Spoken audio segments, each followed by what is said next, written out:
And so when you say the system worked the way it's supposed to, I am concerned about that statement. I guess in retrospect, I hope you would agree that it is never a great system when people are charged with evidence that turns out not to support the charge. Mayor, I understand the narrative that you're explaining, but it's frankly wrong. Well, It's explain not- to me why it's wrong. It's an open investigation, and I can't. Explain to me what I said about the fact that the county attorney issued a press release stating that it turns out the 2 items that you thought were automatic weapons as a felony were not, and they dismissed the case. Because it's an open investigation, I again can only say a little bit. The information you say that I said wasn't me. It came from the investigation. There are steps in this process that happen and are continuing to happen. It is a textbook case on how a case like this should be handled. And, you know, the issues are the narrative that's out there by some is inaccurate and full of misinformation. Well, let me ask you this, Steve, because you just said what I said was wrong. Did the county attorney decide that the facts didn't justify continuance with the case? Did they issue a press release? In the state charges, yes. Did they issue a press release to that fact? Yes. So I don't think it can be any more simple than that.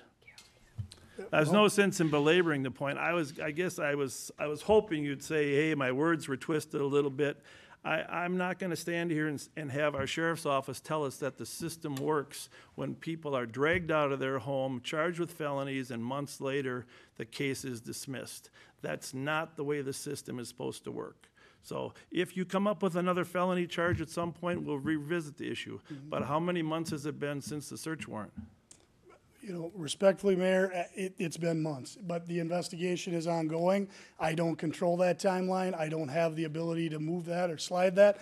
But what we are doing and what we did that day is absolutely what you and your community would expect. And a lot of the misinformation that's being shed on this case, frankly, comes from sources that don't know what they're talking about. Maybe, but I've never seen a press conference held while the search warrant was still being conducted.